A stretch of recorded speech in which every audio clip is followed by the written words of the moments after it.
la Chine pourrait lancer une attaque nucléaire surprise contre les États-Unis, selon un général américain de haut rang. Enes Kanter, star de la NBA, franchit la ligne rouge de la Chine. Et la pire chose que vous entendrez de toute la semaine.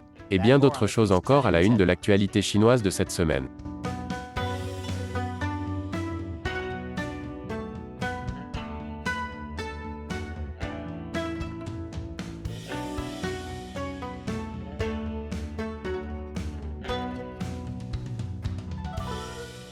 Bienvenue sur Chine non censurée, je suis Chris Chappell. Les titres de l'actualité chinoise de cette semaine, que vous pourrez regarder en portant l'un de nos nouveaux t-shirts Chine non censurés, ou en buvant dans un mug Chine non censuré. Et ils ne sont pas fabriqués en Chine. Visitez chinauncensored.tv/merchandise pour en savoir plus. Au cours de l'été, la Chine a testé une arme hypersonique. Cela a été considéré comme un succès pour l'armée chinoise. Et c'était quelque chose que le Pentagone ne pensait pas que la Chine pourrait faire. Aujourd'hui, le général américain, John Hyten, vice-président des chefs d'état-major interarmées, avertit que cette avancée pourrait permettre à la Chine de lancer une attaque nucléaire surprise contre les États-Unis. C'est ce qui ressort d'une interview exclusive qu'il a accordée à CBS. Contrairement aux missiles balistiques qui se déplacent selon un arc prévisible, les armes hypersoniques se rapprochent beaucoup plus de la Terre, ce qui les rend plus difficiles à détecter par les radars. Si l'on ajoute à cela les centaines de nouveaux silos à missiles que la Chine est en train de construire, M. Hyten pense que les Chinois sont en train de développer le potentiel de lancer une attaque nucléaire surprise contre les États-Unis. Pourquoi développent-ils toutes ces capacités? Elles ressemblent à des armes de premier usage. C'est à cela que ces armes ressemblent pour moi. Le mois dernier, Hyten a qualifié les progrès militaires de la Chine de « stupéfiants ». Et il a averti que la Chine pourrait même dépasser l'armée américaine. Hyten a déclaré, au rythme auquel ils avancent et selon la trajectoire qu'ils suivent, ils dépasseront la Russie et les États-Unis si nous ne faisons rien pour le modifier. Cela arrivera. Nous savons, grâce aux photos satellites, que la Chine construit rapidement des silos à missiles au fin fond de son désert occidental. C'est pourquoi il est toujours si agréable d'entendre que des entreprises américaines donnent de l'argent à la Chine pour qu'elle puisse concevoir des technologies sensibles, comme des micropuces plus performantes, qui peuvent être utilisées contre nous. C'est comme si la Silicon Valley mettait un panneau géant « Faites-moi sauter » dans le dos de l'Amérique. Mais il est certain que rien ne va mal se passer. Parce que plus tôt cette semaine, le président Biden et le leader chinois Xi Jinping ont tenu un sommet virtuel. Je vous dirai ce qui s'est passé après cette courte pause commerciale. Bienvenue à nouveau. Le président Biden et le dirigeant chinois Xi Jinping ont tenu un sommet virtuel de près de 4 heures cette semaine. Et si l'on considère que la Chine a ouvertement déclaré la guerre aux États-Unis depuis des décennies, et qu'elle serait capable maintenant de lancer une attaque nucléaire surprise contre les États-Unis, cela pourrait être une utopie. Comme je l'ai déjà dit, il me semble que notre responsabilité en tant que dirigeant de la Chine et des États-Unis est de veiller à ce que la concurrence entre nos pays ne dévie pas dans le conflit, que ce soit intentionnel ou non. Juste une compétition simple et directe. Et pas seulement la concurrence. Biden veut se concentrer sur la stabilité stratégique avec la Chine. Donc, au lieu de la compétition stratégique de l'ère Trump avec la Chine, nous avons maintenant la stabilité stratégique. Ouais. L'engagement s'intensifie. C'est ce que vous faites avec un régime qui a juré de vous détruire. Pendant ce temps, Xi Jinping a directement menacé Biden. Mais les discussions se sont terminées avec au moins un avertissement clair du président chinois. Lorsqu'il s'agit de Taïwan et de toute intervention américaine, c'est comme jouer avec le feu. Celui qui joue avec le feu sera brûlé. Ça a l'air plutôt sérieux. Attendez, je sais. Balançons de l'argent à la Chine. Peut-être que ça les amènera à nous aimer. Les États-Unis et la Chine ont également convenu d'assouplir les restrictions imposées aux journalistes. Et par cela, je veux dire que les États-Unis devront accueillir plus d'agents de propagande chinois, et que la Chine continuera à restreindre massivement les journalistes américains en Chine. Comme le dit mon média d'État préféré, le Global Times, la Chine a peut-être accepté d'assouplir les restrictions imposées aux journalistes américains, mais les détracteurs de la Chine sont toujours indésirables. Mais ce ne sont pas seulement les journalistes stupides et leurs reportages qui dérangent le Parti communiste chinois. Selon le Washington Post, l'administration Biden va bientôt annoncer un boycott diplomatique des Jeux olympiques de Pékin. Pour l'instant, on ne sait pas exactement comment ce boycott sera réalisé. Mais probablement pas exécuté aussi brutalement que les minorités ethniques en Chine, ce dont la star de la NBA, Enes Kanter, a parlé cette semaine. Plus après la pause. Bienvenue à nouveau. La star de la NBA, Enes Kanter, a franchi la ligne rouge de la Chine.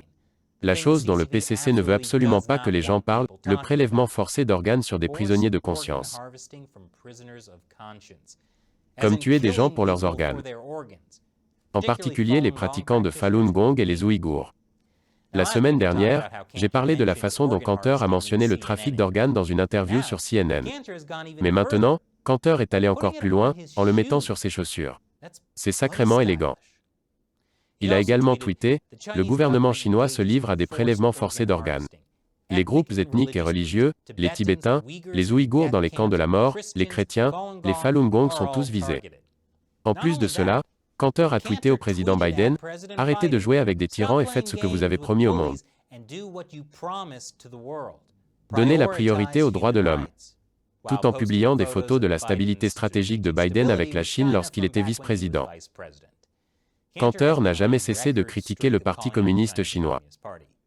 Même le pays de Taïwan remercie Kanter pour son soutien franc à un Taïwan libre. C'est super de voir Kanter s'en prendre si durement au Parti communiste chinois. Surtout après la façon dont la NBA a cédé à la pression chinoise à la suite des manifestations de Hong Kong. Je veux dire, la NBA a des milliards en jeu en Chine. Et Kanter continue de parler de trafic d'organes. D'ailleurs, le coach de Kanter dit que la raison pour laquelle il a été mis sur le banc pendant toute la saison est strictement basée sur le basket et n'a rien à voir avec sa position contre le gouvernement chinois. Correct.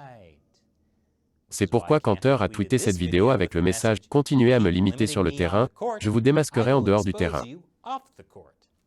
Vous vous souvenez peut-être qu'il y a quelques semaines, je vous ai parlé de Peng Shuai, la star du tennis chinois qui a accusé l'un des hommes les plus puissants de Chine de l'avoir agressée sexuellement. Eh bien, elle a disparu maintenant. Cette semaine, l'association féminine de tennis a publié une déclaration demandant une enquête sur les allégations de Peng. Et la star du tennis Naomi Osaka a tweeté son soutien à Peng, avec le hashtag « WePeng Shuai ». En réponse, la télévision d'État chinoise a publié ce qu'elle dit être un courriel de Peng à la direction de la WTA. Un email qui ne ressemble pas du tout à une note d'otage. L'email affirme que Peng n'est pas en danger, qu'elle se repose simplement chez elle et que tout va bien. Il se trouve également que l'email a un curseur au milieu d'un des mots, comme si la personne de CGTN qui a fait cette capture d'écran avait écrit l'email. Mais je suis sûr que ce n'est pas le cas. Tout va bien. Pour une raison quelconque, après avoir reçu cet email très rassurant, le responsable de la WTA dit qu'il a du mal à croire qu'il provient réellement de Peng Shuai. Je me demande bien pourquoi.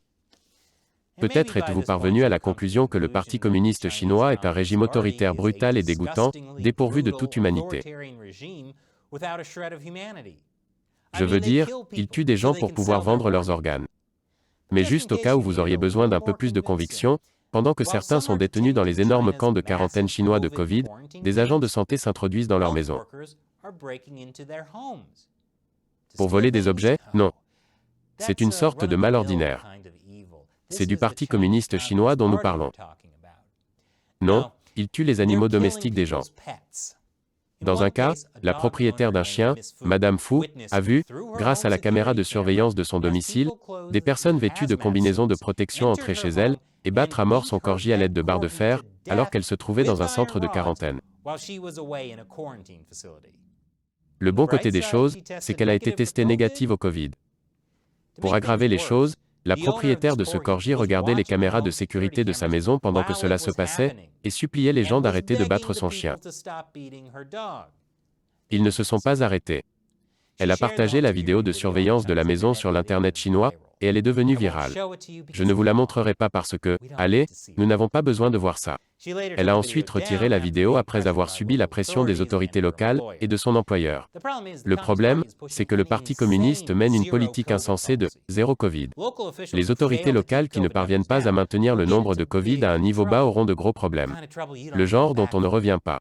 Alors, dans la panique, ils ont recours à des mesures extrêmes. Le cas de Madame Fu n'est pas un cas isolé. Dans la ville de Harbin, dans le nord du pays, une femme a signalé que ses 3 chats ont été tués en septembre alors qu'elle terminait sa quarantaine. Les autorités des villes de Chengdu et de Wuxi ont également pénétré dans des maisons privées, alors que leurs propriétaires étaient en quarantaine, et ont tué leurs chats.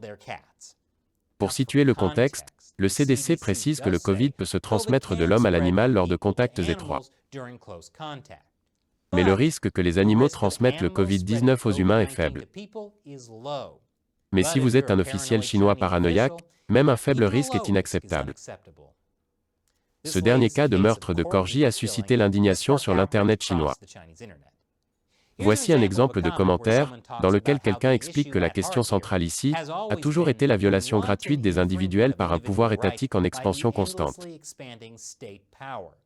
Je suis sûr que ce commentaire a maintenant été censuré. Et maintenant, il est temps pour moi de répondre à une question d'un membre de l'armée des 50 centimes de Chine non censurée. C'est ainsi que j'appelle les fans qui soutiennent l'émission sur les sites de financement participatif Patreon et Locals. William Dawson demande sur Patreon, « J'ai beaucoup regardé Yuri Bezmenov ces derniers temps, et j'étais vraiment inquiet. Pensez-vous que les États-Unis pourraient gagner une guerre avec un tel handicap ?» Excellente question William. Pour ceux d'entre vous qui ne le savent pas, Yuri Bezmenov était un transfuge soviétique. Vous pouvez voir des interviews de lui sur YouTube, elles sont très intéressantes. Mais en gros, il a vu de ses propres yeux comment les intérêts soviétiques étaient infiltrés dans la société américaine. Alors que beaucoup de choses sont controversées, il existe des exemples bien documentés de l'Union soviétique finançant des groupes de façade aux États-Unis. Le Parti communiste chinois fait des choses similaires. Donc aujourd'hui, vous avez des rapports disant que les jeunes Américains préfèrent le socialisme au capitalisme. L'hypothèse est donc la suivante. Les communistes ont-ils infiltré la société américaine au point d'affecter la politique chinoise des États-Unis ? Eh bien, je suis heureux de dire que les gens de tout l'éventail politique américain sont assez unis pour critiquer le Parti communiste chinois. AOC et Ted Cruz se sont unis pour condamner Apple pour avoir cédé aux exigences chinoises à Hong Kong et en demandant à la NBA de suspendre ses activités en Chine. Ces deux-là ne sont pas d'accord sur grand-chose. Bernie Sanders, un socialiste démocrate, a été l'un des premiers politiciens américains à souligner spécifiquement la nécessité de libérer les prisonniers de conscience du Falun Gong en Chine. Et vous vous souvenez de la fois où Chuck Schumer a dit ceci ? Je ne suis pas d'accord avec le président Trump sur beaucoup de choses. Mais aujourd'hui, je veux lui donner une grande tape dans le dos. Il fait ce qu'il faut quand il s'agit de la Chine. Maintenant, nous avons définitivement des problèmes avec Wall Street qui est dans la poche du Parti communiste chinois.